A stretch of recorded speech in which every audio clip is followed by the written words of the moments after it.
and welcome. I am Hani Kithani, co-founder and COO of 10,000 Startups India, which is a platform for startups from idea through IPO stage for fundraising, virtual incubation and acceleration. It gives me immense pleasure to welcome Mr. Ashish Sareen, CEO of AG Infomedia Group. Ashish is a serial entrepreneur in ventures with digital agencies and internet infrastructure providers as he transitions in and out of general management roles. Hi Ashish, how are you? Very good. Nice to have a conversation with you, Hani. Thank you for joining us. And Ashish, do tell us more about yourself. I am into digital transformation space and have a career span of more than 20 years now. So the kind of companies that I have worked with are IT infrastructure and digital agencies, as you have rightly introduced me as. And besides entrepreneurship and businesses, I have also have a good amount of experience working with government agencies and World Bank aided projects. So the kind of areas, of course, digital or IT transformation is something that no domain is untouched by this particular area, and so right from agri-tech to delivery of justice, water and sanitation, manufacturing. So all these domains I have worked with.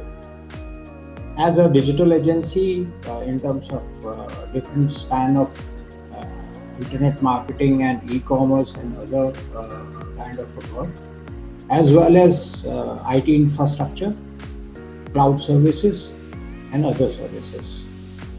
That is amazing. Can you tell me more about your biggest achievement that you may have, made till date within your group of ventures? For last 20 years, one area where we have consistently worked with is digitization of content delivery. So when we started with, we probably were responsible for first 2 lakh customer digitalization, and this is where we worked with in a project with a company called Sifi.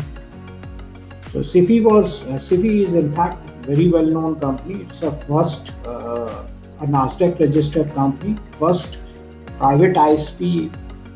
So the they also were in broadband space, but they were not in consumer broadband space. Their transformation from an dial-up ISP, that is a narrowband, to broadband in terms of digitalized content delivery. So that transformation was done uh, through a team where I was a CXO profile uh, person. So here, the momentum that we created eventually transformed into a very large number of projects. It was like it was followed up by many other companies, and today we are in a state where 98% of the industry is digitalized. So this particular transformation from nil to probably 8 million digital homes. So I being consider one of the biggest success that I can talk about myself, being the lead, having a leadership role in transformation of this industry. This is very intriguing. Can you tell me more about your responsibilities in this role? Like what kind of responsibilities you were, handling on day-to-day basis? See, this was more of an entrepreneurship role because we were in uncharted areas, right? And this involved redesigning of the infrastructure, training of people, adopting new technology, working out software solutions. The entire billing infrastructure needed to be transformed. So it was a truly transformational role. So We were not only transforming the technology, we were transforming the way the business is being done. Right. The content delivery earlier used to be broadcast. With us, it became like internet is an interactive mechanism. So the billing also changed from broadcast, that means from uniform billing packages. Besides, we created solutions. So wherein I led software teams, wherein we created solution where we could bill and shape the traffic, because large amount of data moved across the streams and it had to be delivered in accordance to the priority of the customer or the money that customer was putting in. So it was software, hardware, network technologies, delivery of billing, delivery of the data. So all those kind of roles and managing that all together. So in CXO profile, I was technology head. So I was more concerned about the aspects. It was techno-commercial role that I have been mostly into operations and technology. That is an amazing journey. So, do tell me throughout your journey, how would you say that you differentiate from your colleagues, your peers, in terms of the skills that you showcase? See, I am a professional. At the same time, I classify myself as an entrepreneur. Work is still very rare. Even as you talk about, everybody is talking about so much of entrepreneurship. The way I define entrepreneurship is that when you are working in uncharted territory, you take you take responsibility for your own work. Most of all, you are very goal oriented. You take up your successes and your failures. You own everything up. One of the phrases that I very often use is, success has got many father, failure has got none. But as an entrepreneur, you see, the success comes through effort of many rights makes a success, and one mistake creates a big failure. The entrepreneur has to take responsibility not for his own, but everybody else's failure in the ventures that particular person has been involved with. Thankfully, I started up from a place called Lucknow, and Lucknow had a very good ecosystem in those terms, wherein a lot of good IT entrepreneurs from previous generation to us got created there. So very early on, I was working as an associate in a company that was founded by K. Ganesh, a leading entrepreneur that was IT&T. So we were associate of his company. So we learned there a lot. Then there was an ecosystem that was created by UPEL, which had created success like Shiv Nada. And there were a lot of people who were on that trail. So we were interacting with those people. So there were some rare but very good cases for us to follow on. But that is where following these people is a rare, or it was something that I did differently from many other people. The environment has not been as good as it is today. Last 20 years has been a different sort of a journey for different set of entrepreneurs in this country. What would you say during this journey was your biggest risk that you took? See, every moment of my work life, like I said, it has been an entrepreneurial journey within organizations, or with the startup as in startups, or even in managerial or project outsourcing roles that we have undertaken.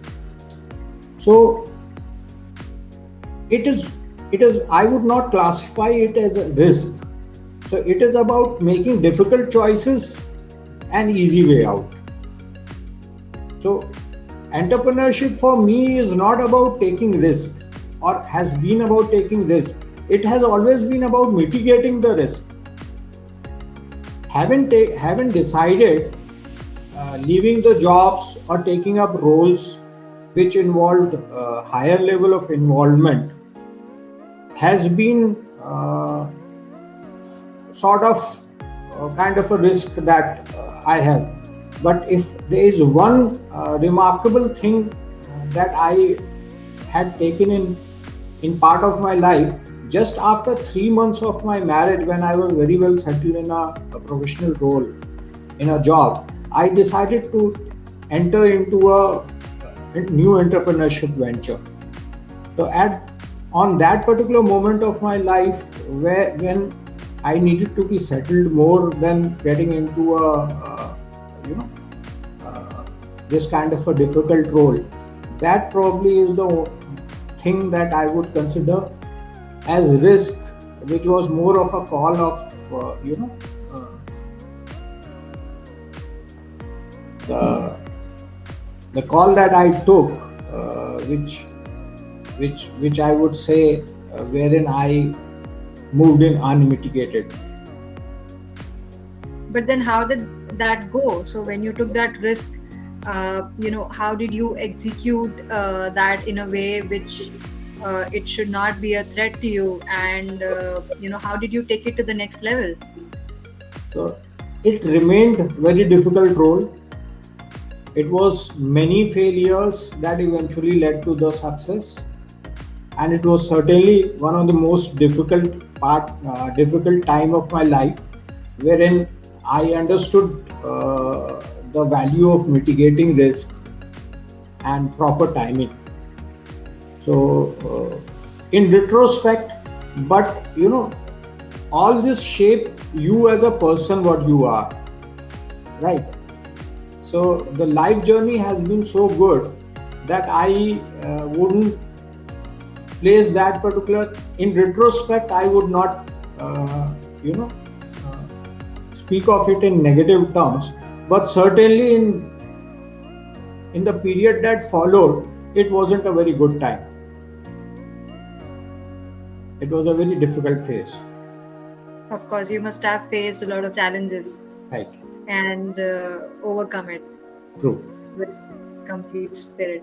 Great. So you mentioned entrepreneurship is about mitigating the risk, and you mentioned how you took a risk at your early age, and you overcame that.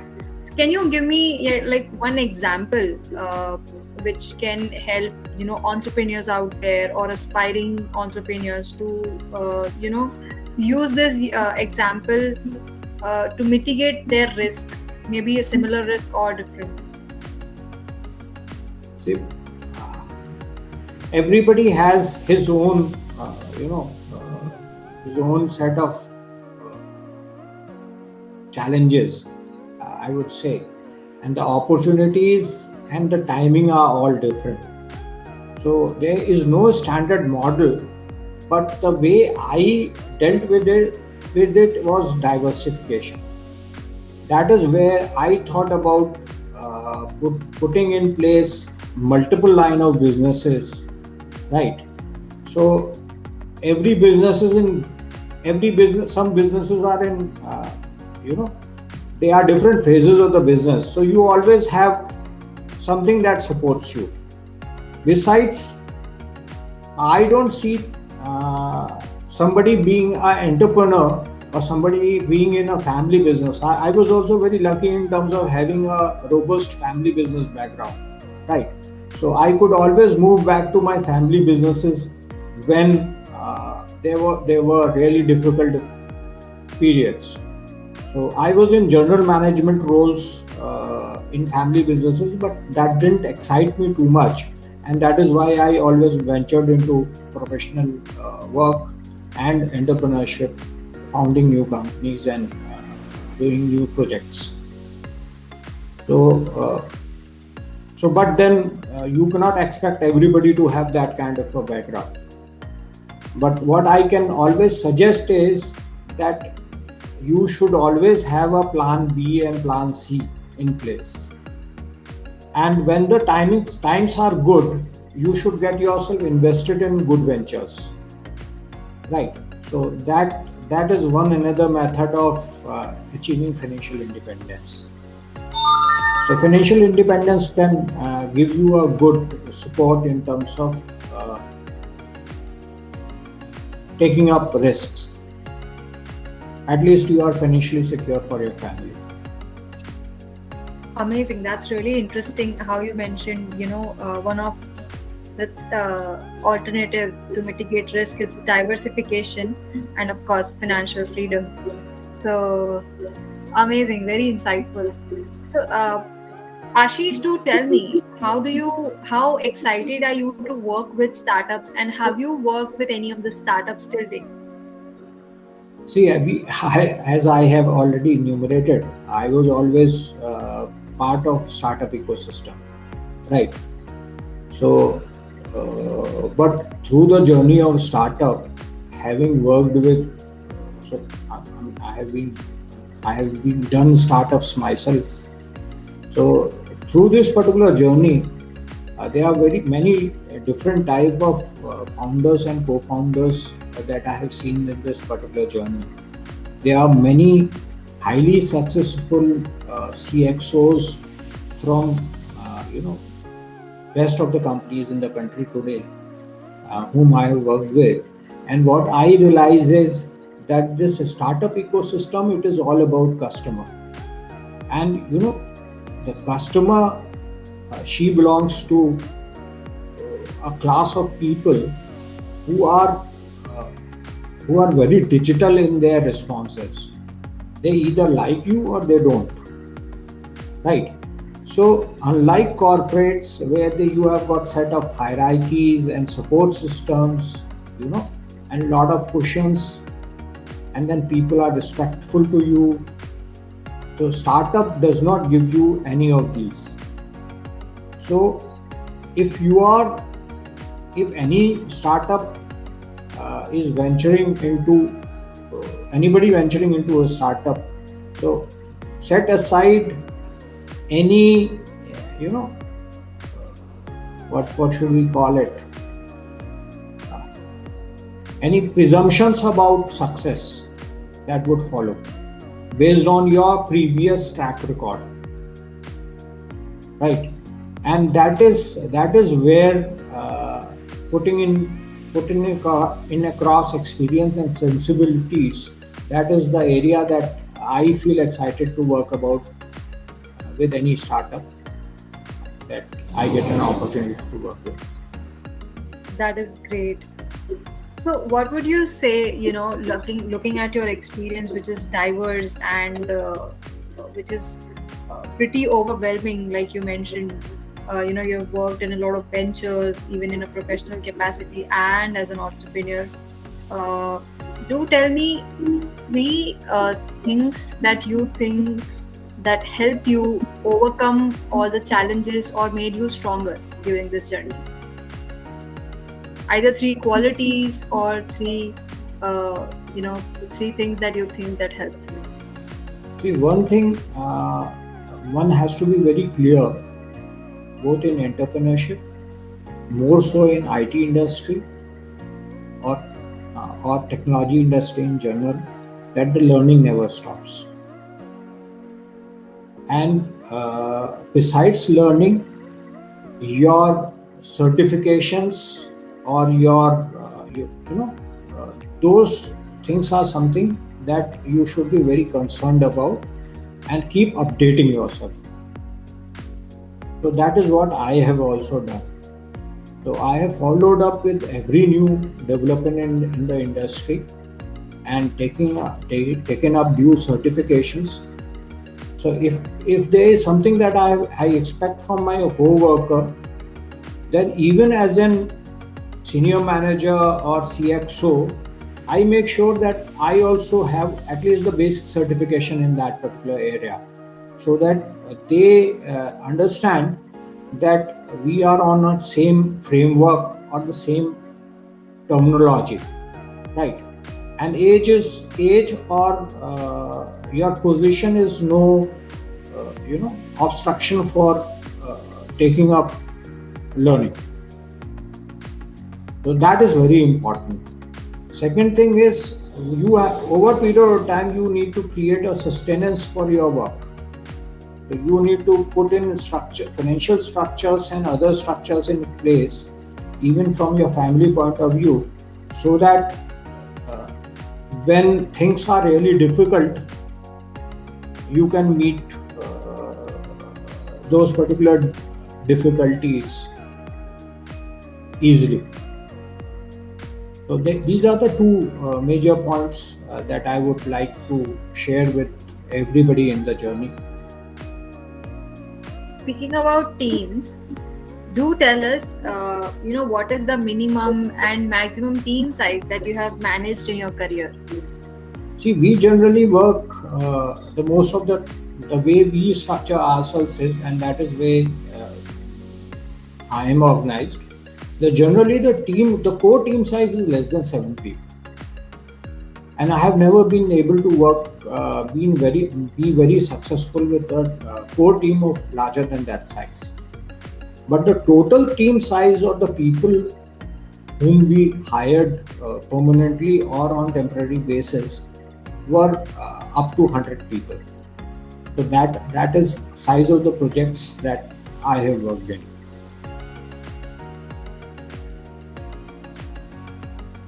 So I choose to work with vendors when things go beyond that particular size, with clearly defined contracts and deliverables. So we out the way I have worked is that I have I have outsourced projects, and even taken worked as a vendor and outsourced projects further to sub vendors. So our core competence always has been about the project management part. So we try to identify our core competence and try to stick to the areas where we perform the best. That's great. And derive maximum value for ourselves. And that is very important. True, that is an amazing approach. So, do tell me, during this journey that you have, gone through till date, how do you overcome with failures, if any? And that is, in fact, is a very good question. Uh, Failures, I mean, it would sound cliche. Failures are never final, right? So the way we have always dealt with is that failure have been our learning. They are part of our learning bit, right? And same time, like I said about failures, success are also never final, right? Every success is an eventual failure. You know, if I start talking about the biggest successes that we have or have had, in few years they were wiped out by technology. So the approach for success and failure, see, as a project manager or somebody who has been a student in project management space, I have projectized myself on this particular count. So there is a particular deadline or particular milestone wherein we measure our outcome versus our expectations. So what we do is we put in failures in the learning bin, and the success we immediately monetize the benefits. Okay, so success has to be measured on that particular day, and whatever you can take away from that, and that's it. Because you cannot bask in any success or any glory for long, or it is not, it's not advisable to stick to or try to own that particular success, but eventually it would lead to some, it would decimate. It would end up being another failure or thing of past. That's a very nice approach. You have success, enjoy it while you have it, and then eventually you'll have some changes in the journey. So true. I So mean, tell me, yeah. long experience gives you, you end up with a lot of reflections. So that is benefit of experience, and that is where we can contribute to the startups, because startups are found by a lot of young, enthusiastic, energetic people, and what they really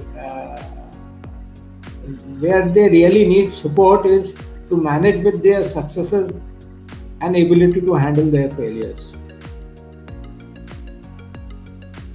Very well said. That is so true. So do tell me, during your journey as a manager, of course, before you may be a learner, do you have any mentor that you admire, or what? Who would you say is your mentor and your inspiration? See, any budding entrepreneur, or just about anybody, it's not just one entrepreneur. Your every manager is your mentor, right? And I would say even the bad colleagues and people who work for you, if they are not really good, they are also one of the biggest mentors that you have, because they teach you everything about that you should be able to sort out and you should be prepared for.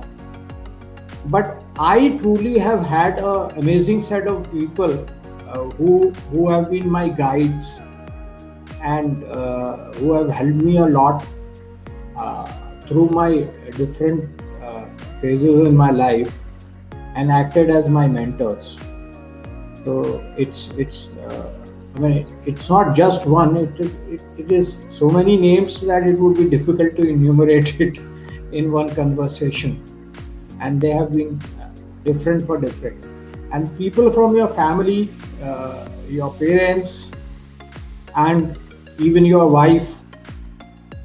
So people miss out their parents and wives in terms of contribution that they have in their life, in terms of, because they are but I would rather suggest everybody to keep in mind the role some people very close in your family have played without any expectations to help you to achieve your success.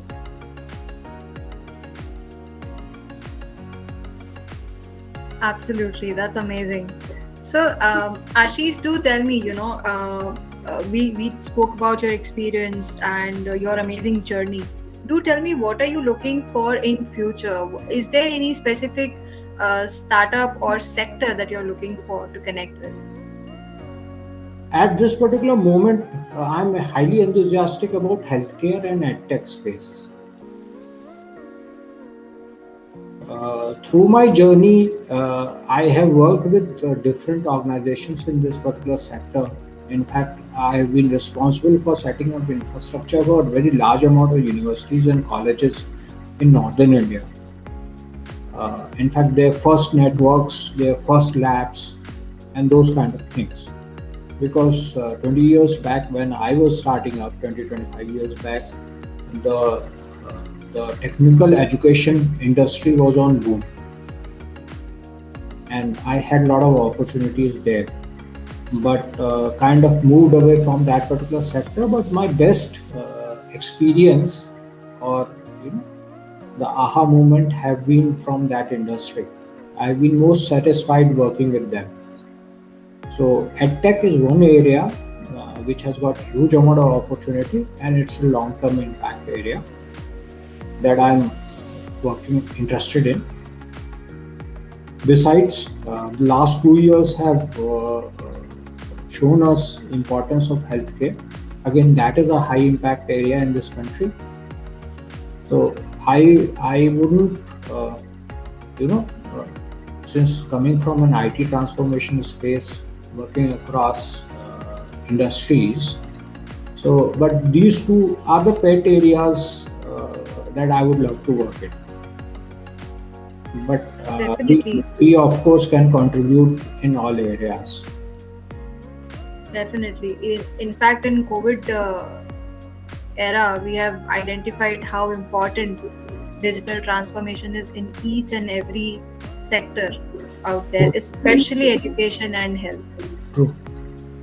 Even agri-tech is one big area, a really big area. But I don't know about the economics of that particular industry beyond institutional space, because most of the time I worked in that particular area has been under the institutional framework only, right? But rest of the industry still is in the hand of small entrepreneurs, or the mid-size, or most universities, educational institutions are still managed like family institutions. So that is very engrossing area to work in. That's true. So it's been a pleasure learning more about your professional experience. Do tell me, you as an individual, what does your typical work day looks like? How do you manage your, work life balance? See, I am digitally organized person. So the way thing works is, for me, my Outlook calendar and my Google Sheets does the job for me. The work also is on mostly on the in the digital space. So it is not very difficult. But I love to travel a lot. So I like wherein it's both it's hybrid. There is a work in there is a work where public interaction is involved. I have to work, train, and develop teams, and where we are in physical world, and there is a relationship with that particular physical world with the digital. So I'm more interested in developing interfaces between the digital world and I'm not pure play software person.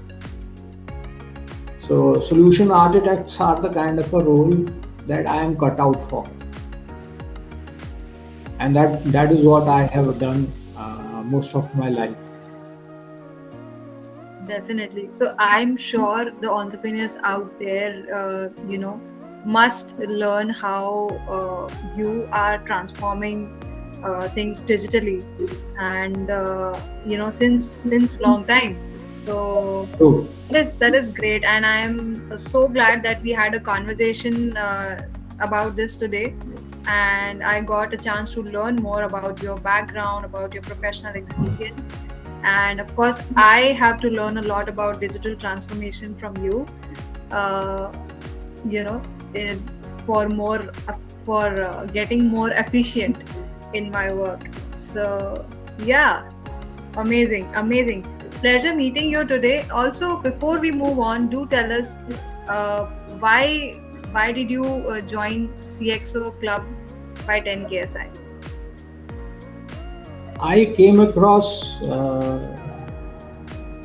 your organization through some social media clip or something, and I love the kind of work you and Dinesh are doing, and I certainly uh, thought about reaching out to you, because I feel you would be able to connect me, or you are trying to connect people with the common mindsets. So saw it as an opportunity, and like an entrepreneur, uh, it has been my thought process to connect with every best opportunities that I can possibly reach out to. So that was the reason. Thank you so much for that, and I'm glad you liked how we put across our content, and you loved it, and you found us and then connected with us. We are so glad to have you in our CXO club, Ashish, and we are looking forward to connect you to the right startups that are looking for your support and mentorship. And of course, looking forward to working with you in future as well. Thank you, Anik. Thank you for your time. Thank you so much, Ashish.